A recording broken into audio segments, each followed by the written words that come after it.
Maria was only 19 when she gave birth to Daniel.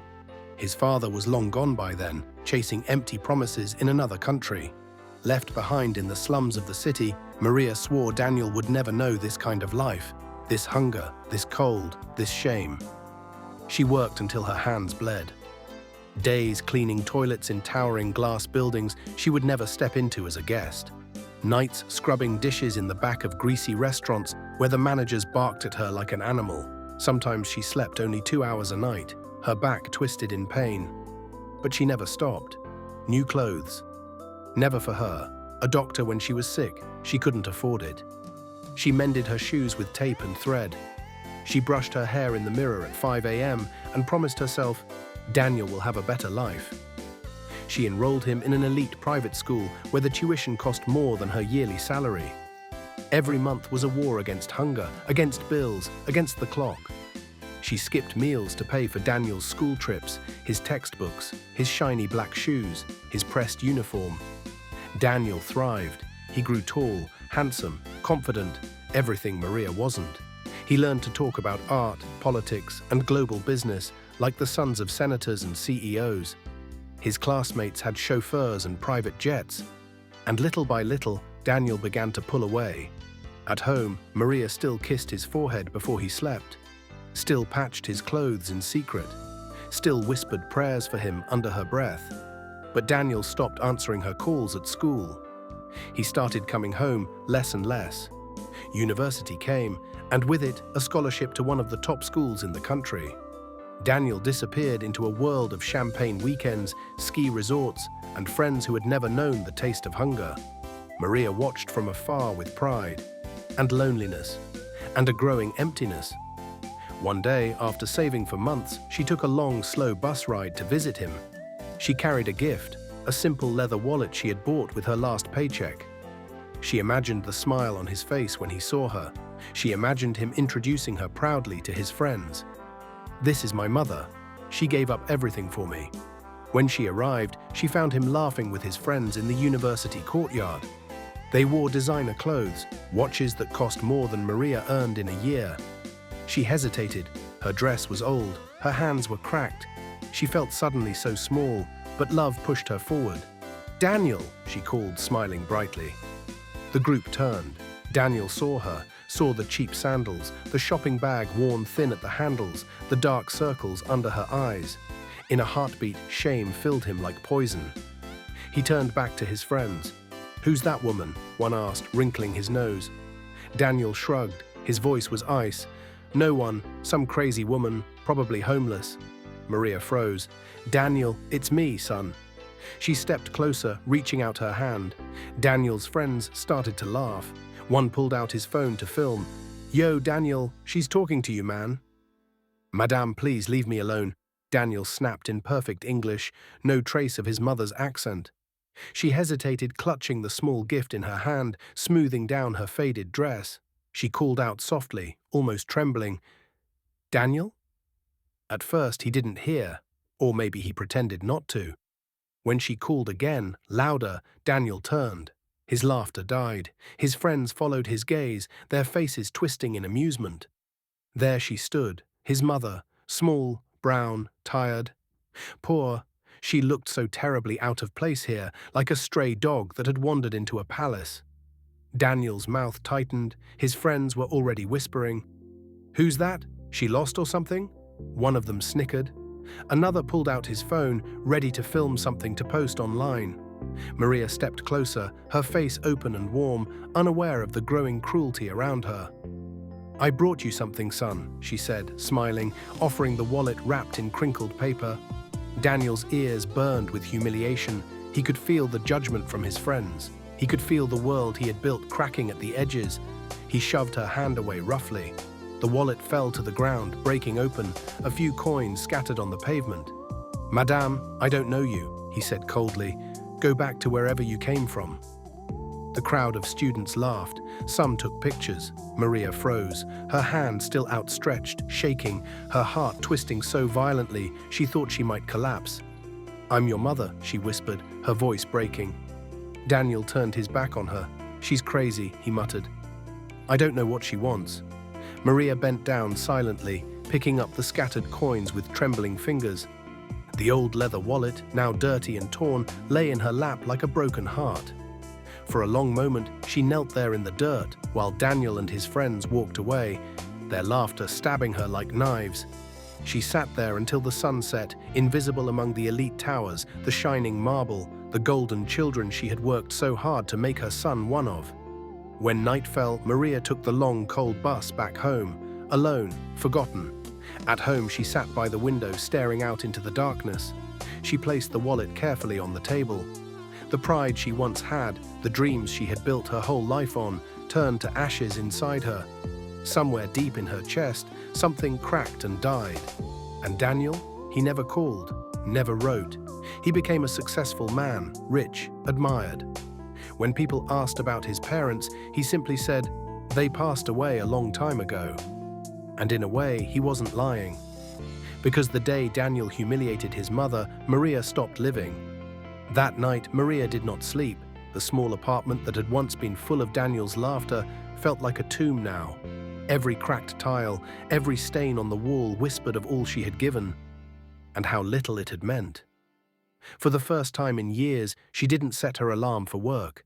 She sat there, staring at the wallet, replaying the moment he pushed her away, the coins scattering like tiny betrayals at her feet. By morning, something inside Maria had broken completely. Not anger, no, anger would have been a gift. Not even sadness. Sadness required hope. Just emptiness. She stopped eating. She stopped going to work. She stopped moving, except to sit by the window where she once used to wait for Daniel to come home from school. Days passed, maybe weeks. The neighbors knocked sometimes, but she never answered. Bills piled up at the door, notices, threats. Eventually, no one came anymore. One rainy evening, the landlord came with 2 men and threw her things out into the street. A bag of old clothes, some pots, a broken chair.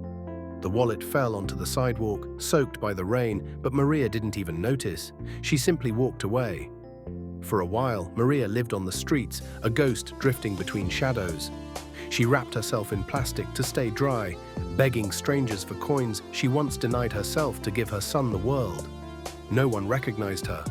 No one cared. One cold winter night, Maria lay down beneath a bridge, clutching the soaked, torn wallet to her chest. She closed her eyes for the last time, her breath misting faintly in the air. She died alone, her heart cracked wide open with love that had nowhere to go. A year later, Daniel sat in a glittering rooftop bar, laughing with new friends, a rising star at a powerful company. He wore expensive suits and drove a luxury car. But sometimes, late at night when the drinks wore off and the silence crept in, he would see her face. In the crowd, in the mirror, in the spaces between his heartbeat.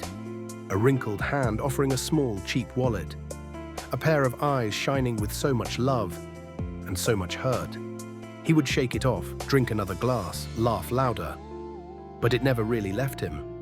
And as the years went on, the image only grew heavier, until the weight of it became something he could no longer outrun. No matter how high he climbed, no matter how rich he became, Daniel could never buy back the thing he had thrown away. The one soul who had loved him enough to die for him, and whom he had humiliated in front of strangers. In the end, Daniel was the one truly abandoned. Not by his mother, but by the piece of his soul he had destroyed with his own hands. Until the day Daniel couldn't outrun it anymore.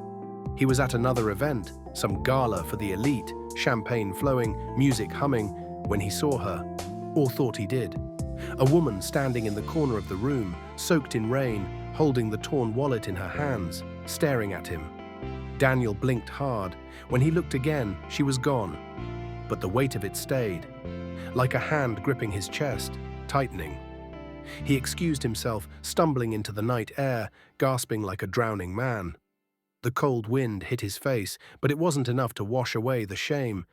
He realized then that he didn't know where she was buried, or if she had been buried at all. Panic clawed at him. For the first time in years, he found himself walking, running even, through the streets of the city. Past the glittering towers, the polished cars, the golden children, all the things he had once sold his soul for. He ended up in the part of town he had spent years pretending didn't exist. The shelters, the abandoned lots, the bridges. He found an old man sitting by a fire in a trash can. He asked about her, a woman, small, brown, poor, with kind eyes. The man nodded slowly, almost sadly. "I remember her," he said. "She used to sit there by the river, always holding some old wallet, talking about her boy. She died last winter."